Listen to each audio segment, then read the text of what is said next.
Hi, today we will discuss in sixth season. আজকে আমরা 6টি ঋতু নিয়ে আলোচনা করব।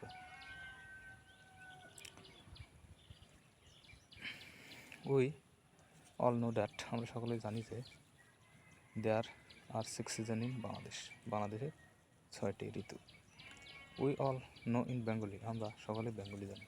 বাট কিন্তু can we all speak in English আমরা কি সকলেই ইংরেজিতে বলতে পারি? লেটস স্টার্ট, চলো শুরু করি।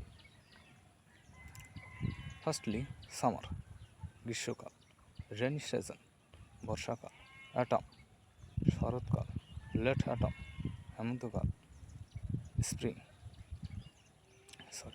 উইন্টার শীতকাল, অ্যান্ড ফাইনালি স্প্রিং। এগুলো হলো ইংরেজিতে 6টি ঋতুর নাম। ধন্যবাদ।